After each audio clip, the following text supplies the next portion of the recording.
Summer routines live or die by how easy they are. And honestly, if something takes too much effort, I'm out. That's why Groons is my go-to. It's my one daily pack of gummies covering my greens, vitamins, and minerals. Plus, it has 6 grams of prebiotic fiber, which is more than 2 cups of broccoli. No mixing powders, no giant pills, no hassle. I just rip open the pack and I'm done. They taste good and they make it easy to stay on top of my health, even when life gets busy. Save up to 52% with the code PODCAST at Groons.co. That's code PODCAST at GRUNS.co.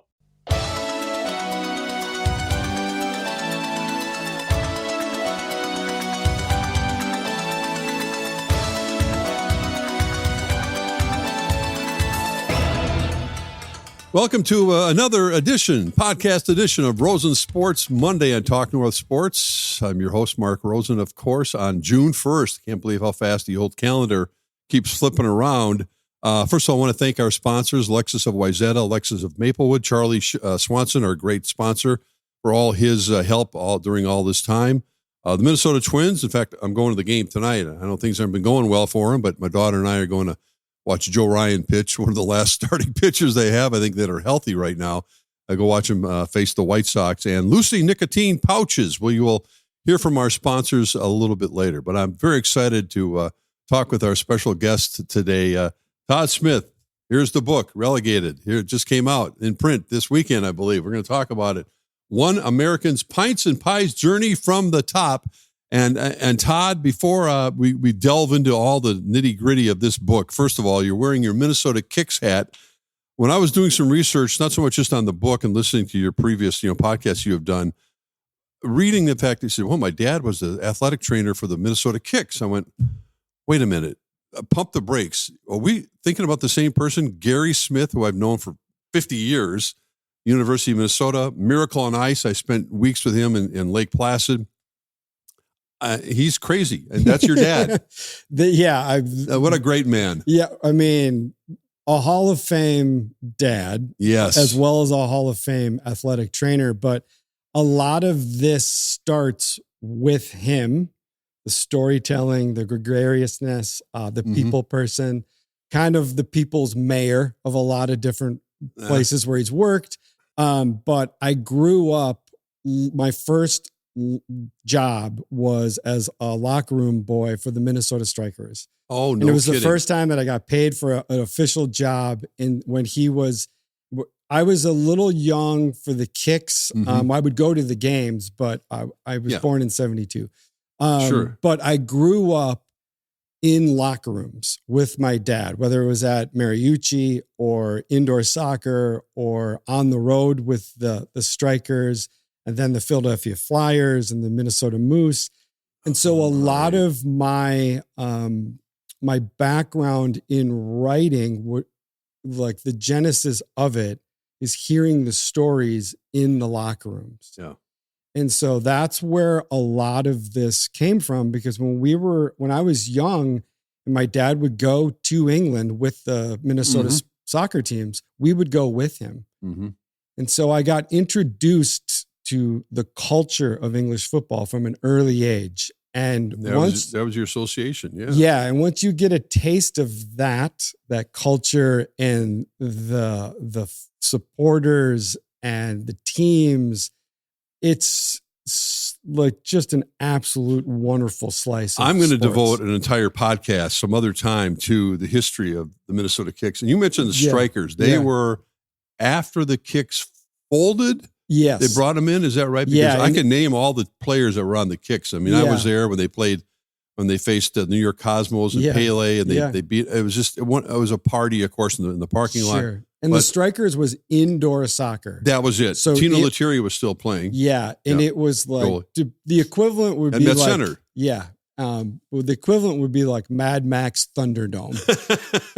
It was, 2 teams entered, 1 team left. Gladiators. And the thin old AstroTurf, just brutal. It was. But a lot of those players were from Europe. And so I got a real good lesson in English football from an early age, because you'd hear about these towns, Grimsby and Stockport and Nottingham, Sheffield, Manchester, Liverpool, to a young soccer player like myself. it was the greatest education that I could ever have. Okay, let's start with, again, the release of the book. If I can hold it up, Relegated. Mm-hmm. You just had the release this past weekend, Yeah, correct? yeah. It was great. Was it like giving, when you had your first kid or whatever? I mean, it's like when I wrote my only book, basically, when I first got the copy, opened it up, I was like, it was like Christmas morning. Yeah. Did you feel the same way as you? Yeah, very much so. It takes a long time to get to this point. When you finally get it, you just want to hug it. Yeah, for sure. I think the thing with book writing that's different than writing for a newspaper or a magazine is it's a marathon. It's not a sprint. And so the marathon of book writing, you end up living with the book inside you and the voices and the scenes. And I lived with the story of Relegated for about 2 years. That was the writing, the editing, the whole thing. And mostly it was written metaphorically and literally in the dark. I was doing it really, really early or really, really late at night. And then I had 3 months of research. I was in the UK for 3 months. So I had all of these amazing stories. And when you start writing them down, you oftentimes don't know where they're going to end up, because as you're writing it, these little side doors open. You say, oh, I want to explore this part of the narrative. And so you're finding your way through the dark. And then before you know it, the whole experience is now printed. Right. It's got a cover. It's released into the world, and it feels like you're sending off a child to college or something. And now it's no longer yours. Right. Now before we get in the nuts and bolts of the book itself and the content, especially with World Cup about to begin here in the States in particular, in order for you to write another book, which I know you want to do, you need to sell this one. Yeah. So let's just give the folks a chance before we get into everything about it. If you're a football/soccer fan, this is a must read. Where can people find it? How can they order it? Tell us right now. Get it out there. Yeah, it's Relegated is available in America and in the UK. That's important. Yeah, and you can buy it at Amazon, Target, Barnes and Noble, all of your local bookstores. They all have it. And now that it's out into the world, I'm getting all this feedback it's a global feedback because wonderful. The story represents not only like my experience with English football, but it's a bigger picture. It's about community. It's about hope. It's about perseverance. It's about feeling relegated on the pitch and off the pitch, and how you find hope and strength to carry on once you've, had some tough times. And that's a global story, and it's very, very unique to football or soccer. Right. Yeah. Unless people are really deep in the weeds in understanding Premier Soccer, whatever it might be, they don't understand the word relegated, because we can't relate to that here in the States with our American sports, whether it be, our major sports, male sports teams or not, because they don't have the same issues that English football teams have. And if you could explain it best you can, I understand there's a good premise.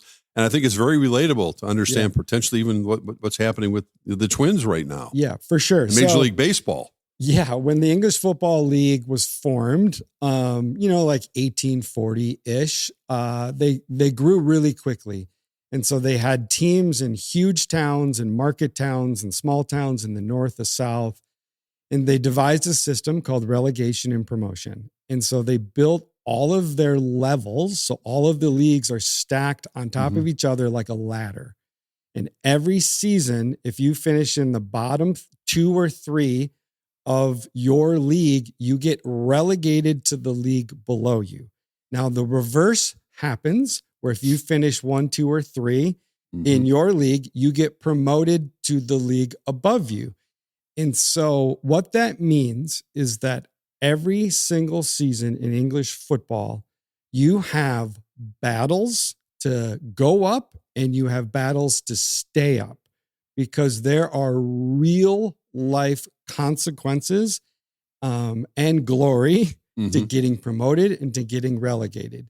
And when you look at it in terms of real life effects, the lower you go down in the English football ladder, those stakes are dire because every move up means more money, more exposure, more fans. Relegation affects the economy. It affects employment. It affects all the bars, the restaurants. It affects the quality of life. It affects the birth rates.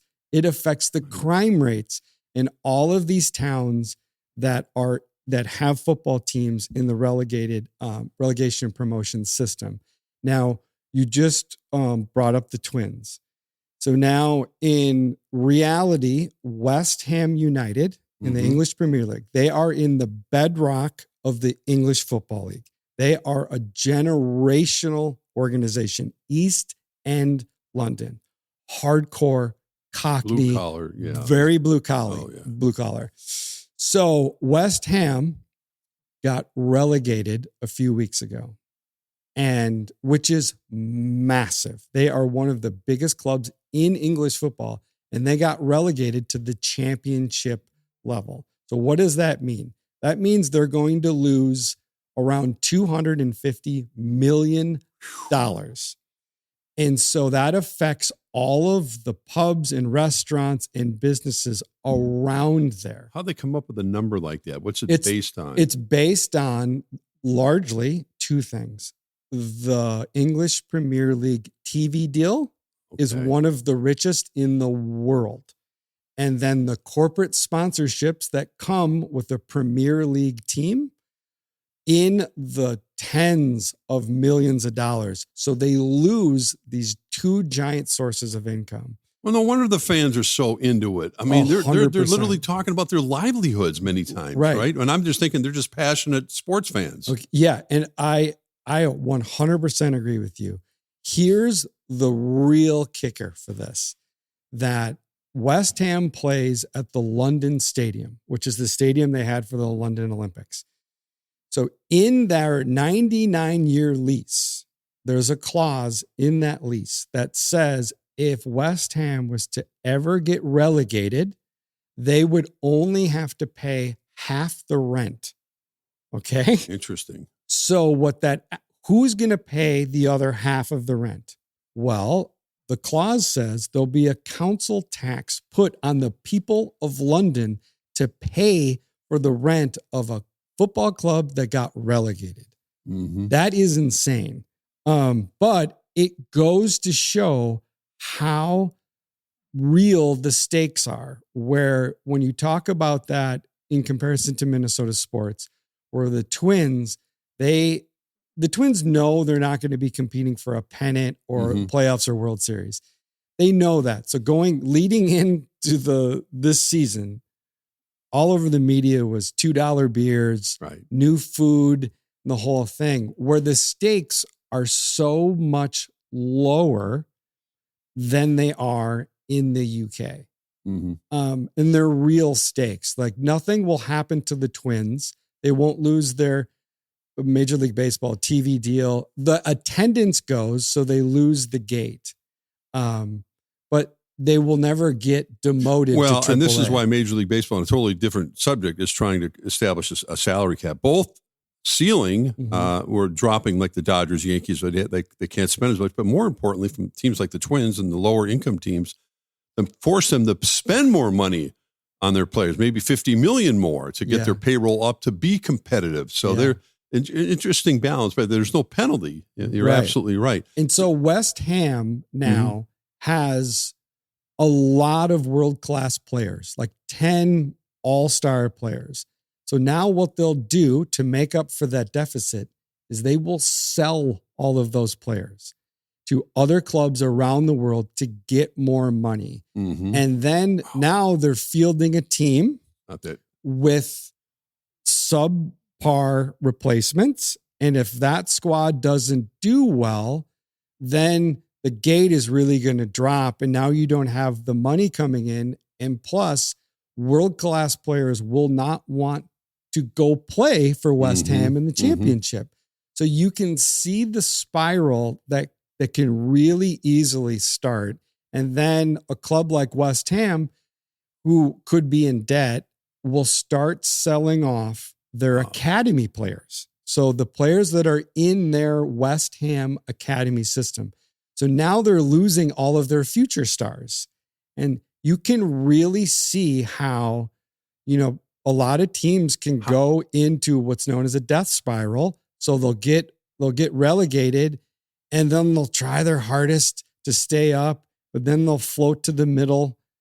And then if you get a rash of injuries or you have a bad coach, you just have a run of bad luck.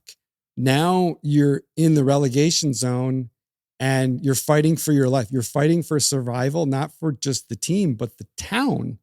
And so this journey was 3 months in the UK to see how relegation and promotion affected all these different towns. And how do you replenish that kind of talent? I mean, it's really difficult. Right. I know it's a fictional show and story, but the show, a very popular show, Ted Lasso, obviously, which is coming back, did in a sense put a spotlight on what, the small crowds and players that were, that just kind of floating through and, until, Ted came in with no experience as a coach. And we know the kind of the story if you watch the show, but that gave people an understanding, I think, of a glimpse of what, not, watching the Ronaldos or the Messis of the world, playing in kind of an otherwise anonymity most of the time. Yeah. In the lower leagues, some of the towns are only recognizable because of their football club. So when I was traveling for 3 months, you'd come across a town like Doncaster or Nottingham, and I would only know them because they had a football club. Well, that is very true. A lot of these towns wouldn't even exist if there wasn't a football club to anchor them into the sporting world, because every weekend is do or die. It's a huge event. It brings in all the money, all the economy. Their basic calendar from Monday is leading to Saturday at 3 p.m. because that is the start time for all of the lower leagues in England. So it has the reverence of a religious day, of Sunday Mass. This is very, very true in all these little towns. And you have these players and these towns that are so anonymous. But when you go there, my Lord, you can feel the love, you can feel the tension, you can feel the passion. It is not a midweek game between the Timberwolves and Atlanta. This is like, it's everything you would want it to be. The last few years, I've had the chance when the Vikings played in Tottenham Hotspur, beautiful stadium there, to go and witness their football game. A couple of them against, I think, the Saints and Pittsburgh. I can't remember. It doesn't matter who they played. But the thing that struck me was walking through the neighborhood, because you had to get a ride as far as you could, and then you had to walk a distance through the neighborhood to the stadium. And what you're saying right now really resonates, because that's probably a really good example. Beautiful stadium, beautiful new facility. But that team would be in that same situation, correct? I mean, and there's a lot of followers here in the States because of their recognition now with the NFL. That people know about that team. And Spurs were in the relegation zone. It literally came down to one day, 2 separate matches, and if West Ham won 3-0, and they beat Leeds, and Tottenham, Tottenham survived by a fraction on the last day in the last minutes of the season. If Tottenham goes down, it would probably be arguably one of the biggest moments in the UK sports history. The fact that West Ham went down isn't making as much buzz is because West Ham is very blue collar. It's very working class, where Spurs has a huge global following. They have $1 billion stadium. They have a cheesemonger on staff. They have a sommelier on staff. They have all the things. Well, I think that whole neighborhood, as I mentioned, the walk to the stadium and all the businesses, not just the pubs, but there's so much that's involved. Thinking they would all be affected if they got relegated. Yeah. And so for 3 months, that's what I did. I would go, I'd land in a town about midweek, right? Like Tuesday or Wednesday. And I would be boots on the ground reporting. I would just follow my reporter nose, if you will. Mm-hmm. And I would go into the shops and I would just start talking to people everywhere I went.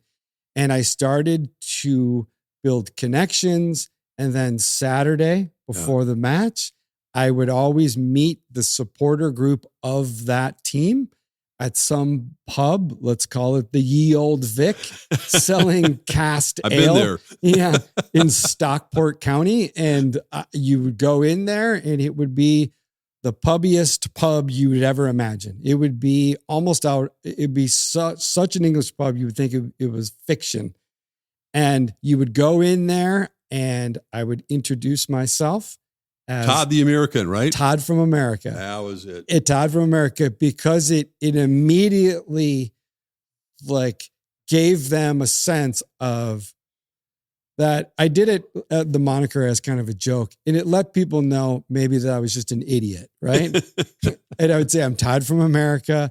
I'm in Stockport because I'm writing a book about relegation and promotion, because in America, we don't have that.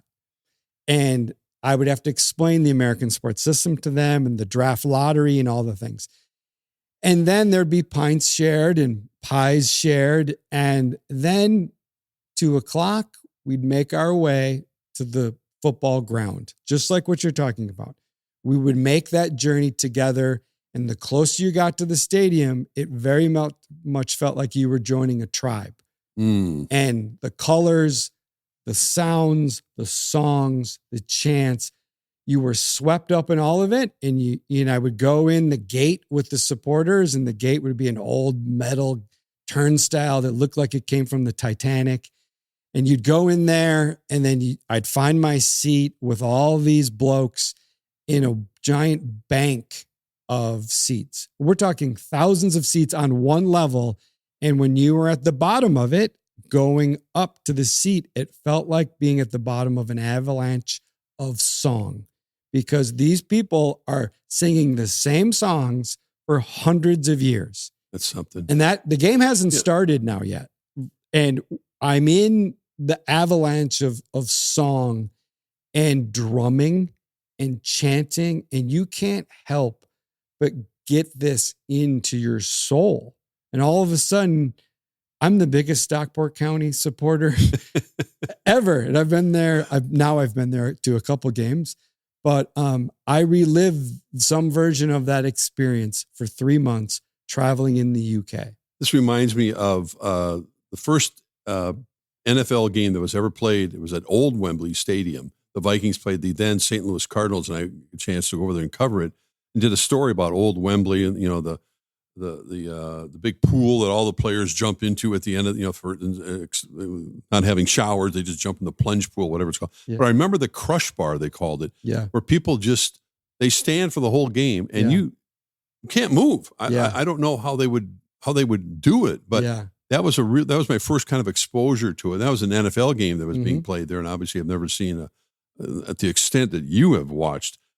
Listen, I want to take a break right now. There's so much more to talk with you about. Again, we're talking to Todd Smith, the author of Relegated, and I want to hear how the people in England, et cetera, are going to be accepting this book and how you're going to get it out, and also talk a little World Cup with you as well. We'll be back right here on Rosen's Sports Monday. Hey, Rosie here for Lexus of Wayzata and Lexus of Maplewood. As I have told you, I recently purchased a new Lexus RX, and it is fantastic. The best car I've ever driven. Lots of room for a tall guy like me, and it just drives like a dream. Charlie Swanson and his staff have been so good to me, and I can't say enough about the wonderful treatment I've received from the service department to the people at the front desk. They're all very welcoming. We purchased an all-gas model, but keep in mind it also comes in a hybrid and a plug-in hybrid. I think my wife is going to do an NX Lexus this spring. So go to Lexus of Wayzata or Lexus of Maplewood and come and see what they have that works for you. Here, Here is where it all starts. Here's where pages are turned and new legends are written. Here's where kids become lifelong fans and lifelong fans become kids. Here's where sunsets last longer, happy hour tastes better, and summer hits its stride. And when all of Twins territory stands together and believes hard enough, well, there's no place like here. Get your tickets at twins.com. You've heard me talk about Lucy before, and there's a reason it keeps coming up. A bunch of my friends have made the switch to Lucy, and they're calling it a top-notch lip pillow. Their words, not mine, but they're serious. They say it's one of the best pouches on the market. The favorite among my friends seems to be Lucy Breakers. Each pouch has a crackable flavor capsule that delivers long-lasting, on-demand flavor that doesn't dry out. With flavors like mint, apple cider, and mango, there's plenty to choose from. So whether you're already a pouch person or just curious about why everyone keeps talking about Lucy, give it a try. Not sure where to start? Grab the variety pack. It comes with 6 flavors so you can find the one that fits you best. Lucy is a top-tier premier nicotine pouch, and according to my buddies, it's not even close. Get 20% off your first order when you buy online at lucy.co/Rosen with promo code Rosen. That's lucy.co Rosen, promo code Rosen. And if you don't want to wait, check out their store locator to find where you can pick up Lucy at your nearest Quick Trip today. And here comes the fine print. Lucy products are only for adults of legal age, and every customer is age verified. Warning, this product contains nicotine. Nicotine is an addictive chemical. Hey, welcome back. Thanks to our sponsors again. Mark Rosen, along with Todd Smith, the author of Relegated, One American's Pints and Pies Journey from the Top. So you mentioned this book, which was just released over the weekend, has found its way to the pubs and over. Yeah. We hope that. Yeah. How are you going to monitor that? Is your publisher getting that done? And people are able to order it online there as well. You're not going to go over there and do book signings, I assume. But no, it's fascinating because I traveled for 3 months, like I said, every 3 or 4 days. But what's different is the size of Minnesota is like the size of the UK. And I was traveling on train. I never drove. I would take buses or trains or boats or little puddle jumper airplanes. But I covered more of the UK as a dim-witted American than most of the people that I was encountering. And everyone thought I was mental because I was traveling by train and it would take me, say, 3 hours. To them, that felt like forever. But for an American, it was the greatest, easiest travel that I've ever done. And so they had questions for me. They had so many questions like, hey, you went to Grimsby? What's that like? Where did you stay? Where do you eat? Because I was covering so much ground that they simply had never gone to most of these places. So the reaction was very welcoming. And the other side of it was, I was going to so many places that Americans typically don't go to. They had never really fully experienced an American who was there to profile the team or the town. Perfect example of that was I went to the northeast coast of Scotland to interview a groundskeeper who tended to the football pitch that's the closest to the North Sea. Oh my. And his pitch was separated by a seawall. And that was it. And the North Sea was right there. And the wind would cut you in ribbons on a good day. Right? Man, oh man. And so we got extra hazard pay. So I went there, and that groundskeeper that was, I fell in love with this dude because he was like a Scottish version of Bill Murray's character in Caddyshack. What a character. I got the picture. Yeah. And I started interviewing him. Nobody has ever asked this man questions. Fascinating. And then an American comes along. And again, he was asking me where I've been. Where are you going next? So now there was a real dialogue, right? And this town was called Arbroath. Right. And a quirky, like Wes Anderson type town, right? Understand that picture. They had an old relic of a building, an ancient abbey that housed the original Declaration of Scottish Independence. Okay, the most famous document in Scottish history in this town. They also had a nightclub devoted to Danny DeVito. What? Yeah. And so I was going to tell me Mel Gibson or something from Braveheart. Right. So as an American, as a journalist, you just can't make this up. So part of the journey was I just had to find a way to get there, right? Figure out how to get myself to Arbroath. And so that was the story. Just get yourself there. The story will be there waiting for you. And it was. Yeah. Again, we're talking to Todd Smith, author of Relegated, an interesting aspect of all English Premier League games, et cetera, et cetera. I mentioned the Vikings. When the Vikings host the Packers to kick off the season September 13th, we know U.S. Bank Stadium, the Cheeseheads will be here in force. That's just a fact. They get tickets through various means. People sell their tickets to them, and they will be dispersed throughout U.S. Bank Stadium. That's just the way it's been. That's the way it's always going to be. You go to a football match, not that way. Yeah. Explain the way it is in how you mentioned the colors, the songs, and how they do not mingle with each other, not even allowed to get close to each other. I mean, even at Tottenham, I remember walking around that stadium. You can't just walk around the stadium like you can at U.S. Bank Stadium. There's roadblocks to get around there because of that reason. Yeah. So the away end has been in formation since the inception of the sport, really.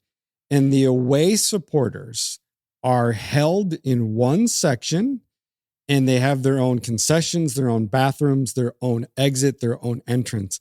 And the away end section is separated from the home team. It's separated by a wall of guards, of chain link fence, of concrete barriers, and you're held in this one section and you cannot leave. And so I went to multiple away ends, and it was serious business. I support Wolverhampton, and I bought it as a supporter of Wolverhampton. I have an ID number. I bought a ticket for the away end in Brighton.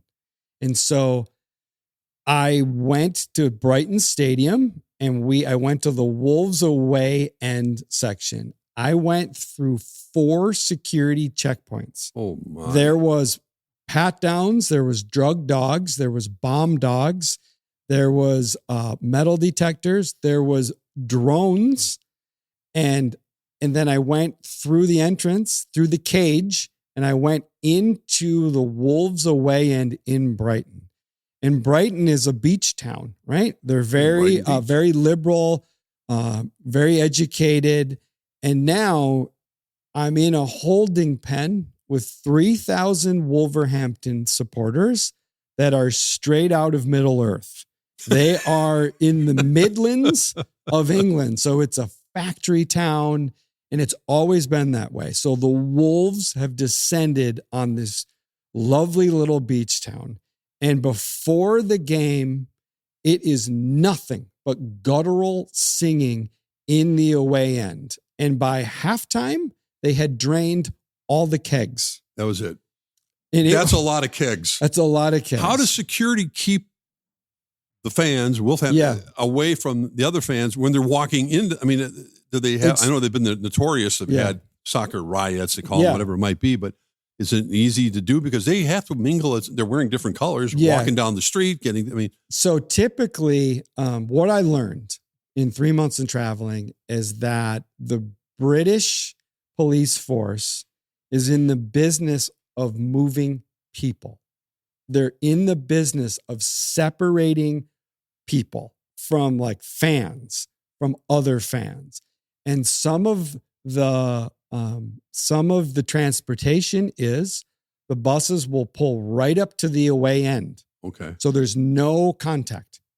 You are walled off by horses or concrete barriers, and you get off the supporter bus. let's say you've traveled 4 hours from Liverpool to Brighton, and you come off the supporter bus, and you go literally right into your checkpoint, right into the stadium. There's zero interaction. Sometimes they separate you on the train platform, right? I went to a match in Birmingham, and if you were getting on the train, there was security everywhere. Mm-hmm. If you were getting on the train, you were clocked immediately. And then you got off on your platform at the stadium. There were signs that said home fans, away fans, and they were separating you right there on the train platform. And so in the physical stadium at Brighton with Wolves, there was a concrete barrier between us and the Brighton fans. And the concrete barrier was manned by about 50 security guards in high-vis jackets. You can see this when you watch the Premier League game or any English football game. You'll just look for the lines of fluorescent. Those are the away-end markers.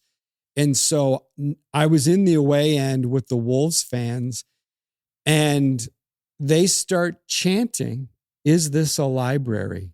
Is this a library?" Because Brighton is so quiet, right? And then the Wolves supporters start singing these battle hymns that they've been singing for 100 years. The boys from, Black Country, meaning coal, right? And they're singing the same songs as their fathers and their mothers and their grandparents. It's like you're going back in a time capsule. 100%. Yeah. And, I did have the experience of traveling with the Everton supporters to an away match. And the Everton supporters are Scouse. They're Scousers. They consider themselves Scouse before they're British. They are a tribe, and they have their own unique language, their accent. And Liverpool is basically South Boston in like the 80s. When we think of Liverpool, we think of the Beatles, of course, and it was a blue collar. It's very blue collar. Grew up in. And very, very tribal. Yeah. And that was a different sort of experience because the Everton fans were in the relegation zone when I traveled with them. And so they considered themselves part of the club, and they were there to give as much effort in the away end as the players on the pitch. That is what they believed. They were the 12th man, and they were going to lift their boys up to win that game to get them out of the relegation zone. Let me touch briefly on what we're about to witness, because I want to get your thoughts based on your description of the fan base there, because all of a sudden now we have World Cup coming up here. Yeah. It's not divisions of Premier League, et cetera. It's England versus France. It's England versus Spain. So all those fans kind of unite at that point and put their differences aside when England is playing, as I say, Spain in a big World Cup match here, someplace in New York or LA. Yeah. That the fans certainly who come here are going to be rooting vociferously for their team, for their country. 100%. And let's just say the top 15 teams in the world, right? You're looking at Spain and France and Germany and England. Each one of those teams is the equivalent of the dream team for basketball, right? And so their starting lineup is all superstars, and their bench is all superstars. And so that is a great unifier for those countries. And, the Olympics gets a lot of attention, rightful so. But soccer is the world's most popular sport in every country in the world, pretty much. And so now you have the World Cup, and it becomes entire nations rooting for one team in one sport. That's how it separates from the Olympics, because, France as a country is not rallying around the bobsled team or whatever. But since soccer is their sport as a country, it becomes the nation's pastime. And now you're going to have all of these countries that have history of war or religion or borders cultures and you have all of these rivalries that go back hundreds of years. That's why the World Cup is the single most popular and most viewed sporting event in the world every year. And so, well, the fact that we have it in the States this year, for the most part, is really going to be something. And again, talking to Todd Smith, you are in a unique position, having watched so much. And I think having grown up, as I mentioned, with your dad, Gary Smith, with the Minnesota edition of pro soccer, at least at that time, and so many kids that are now playing the sport have been playing for quite a while, and the developmental programs that have been there. We're not talking about just a few years now. I think that people still question, why isn't the U.S. better? Why can't they compete at the international level? For them, they can, but they're not one of the favorites. They have to get out of their division, et cetera, et cetera. Do you have a theory about that? Yeah, I mean, I witnessed it. I was a part of it in multiple ways. My son Murphy was in the Minneapolis United system, soccer system, and it was great. But the American soccer system, like all sports in America, is you have to pay to play. And they put youth sports is a $1 billion industry. Mm-hmm. And there's barriers on so many families to play in youth sports. So I experienced that barrier firsthand with watching Murphy and my nieces play and all that. And then I go on a 3-month tour through England, the home of soccer. Mm-hmm. And I'm a soccer player. I've played my whole life. I still play today. I'm 53 and a broken down donkey, but I still play. Get out there. I get out there. But I was a part of an app in the UK that called Footy Addicts, which is very much what I am. And I could join a pickup game every city I was in. So for this 3-month journey, I played my whole way across Europe. And I was entering the cages of West London, of East London, of Liverpool, of Manchester. And I got to experience youth soccer from the grassroots level where they don't have pay to play. Soccer is accessible across all. So what you're boundaries. saying is the U.S. is pricing itself out. It priced itself by out. Charging too many families. Yeah. Who maybe can't afford the travel soccer, and you need the travel soccer to get the exposure. And it is that same way with Irish dancing, with basketball in the the AAU system. Yeah. All those things. In the UK, there was no barriers for youth soccer. And when I would go to interview some of these players, and I'd be in deep East London, right? And it'd be a Thursday night, and we would be at a complex that had 10 fields. Every hour, all 10 of those fields were filled for the whole day, and they would rotate their players on and off. There was no barriers. Mm-hmm. All of those kids were playing for free, and their coaching system, they were doing drills as youths that I never did I played 1 year Division III soccer. We didn't even come close to how complex these drills were. Now, granted, there's a time jump there, but I saw it from a grassroots level, and I started talking to some of these parents on a Thursday night in East London in the pouring rain. And they were like, yeah, we don't pay anything. We have to pay for our kids' like boots and stuff like that.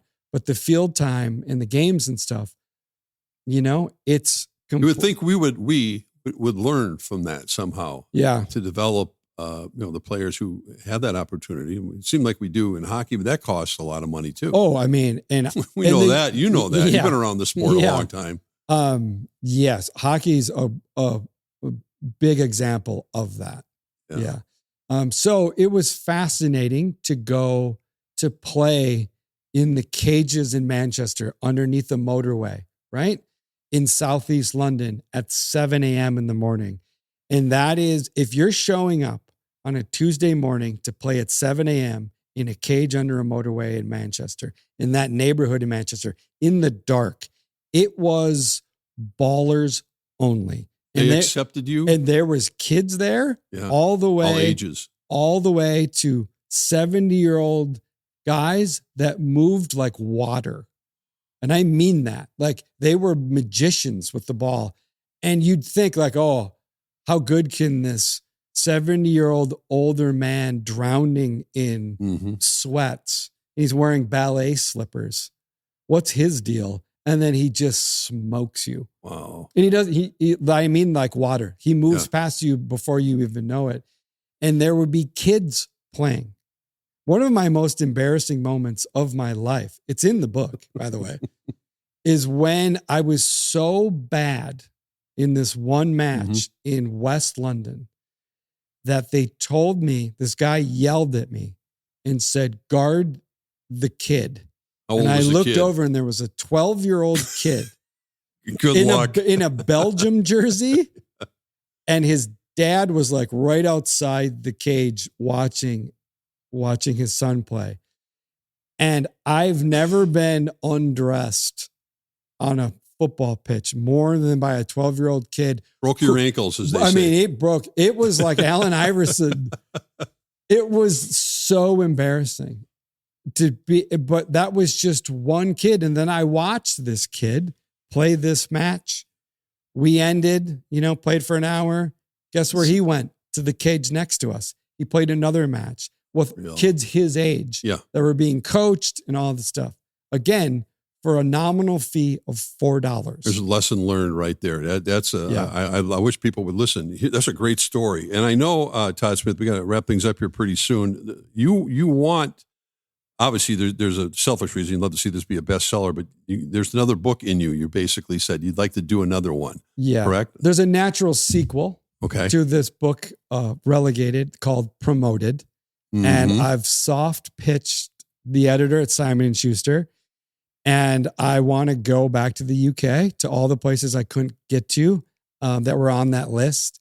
I recently traveled to Ireland, in the north of Ireland, went to Amsterdam, and I was scouting for stories. I've found a few places to go to. And so there's a natural narrative here for football fans, because this trip is the dream for like 75% of all the people that watch the Premier League. I just was lucky enough to find a way to make it work. And the stories are out there. I just have to get there. And my greatest travel companion is my wife, because she's allergic to sports. She hates the sight of it, the sound of it. She hates all of it. She doesn't understand it. Her first concert growing up was David Bowie. And once that happens to you, you have no need or want for sports. So she's doing what when you're doing your research? She's in the museums, the cafes, and then I go do my field reporting, come back. It's the greatest. It's a perfect relationship. It's a wonderful relationship. She doesn't want to ever hear about it or read about it or whatever. And then I recently asked her, because she has to live with me as I'm writing a book. And that's tedious. I wouldn't say it's exactly like The Shining, but it's not so far off. I understand. And so she needs a little break between books. Yeah. But I recently asked her how she felt about the Arctic Circle. And she said, when? And I said, not winter, summer. Summertime. And she said, yeah, I think I could do that. So I've already started. The wheels are in motion for a sequel. Well, Todd, this has been fun. Again, we started this discussion when I was doing a little research on you, and all of a sudden I discovered your father, Gary Smith, who I've known for years and was an athletic trainer, as you mentioned, not just Minnesota Kicks, but going back to the Miracle on Ice. You look at that famous shot of the late great Herb Brooks on the bench after they scored the winning goal, and there's Gary, with his hands raised, going crazy on the bench and pumping the fist, pumping his fists. Yeah, I mean, we've had some great laughs, great times, and I'm so honored to talk to you today and love the family. And now I understand even more where your passion for all this comes from. And how can people get their hands on this book? Because I think the timing, again, is phenomenal with World Cup coming here, and to really understand the A to Z about what goes on in English Premier, and then some. That's why it's called Relegated. How can they get their hands on this book? Yeah, you can buy it anywhere in America and Canada and the UK. Mm-hmm. It's available Barnes & Noble, your local bookstore, Amazon. It's global. It's a global story written by Todd from America. Are you going to do any book signings, or is that going to be? I'm going to be doing we've already had 2 events here. Okay. I go to Boston for 3 events in 5 days in Boston because I'm going to meet the Tartan Army, which is the fan base that supports Scotland. Oh, and Scotland is playing 2 games in Boston, so that's why I'm going.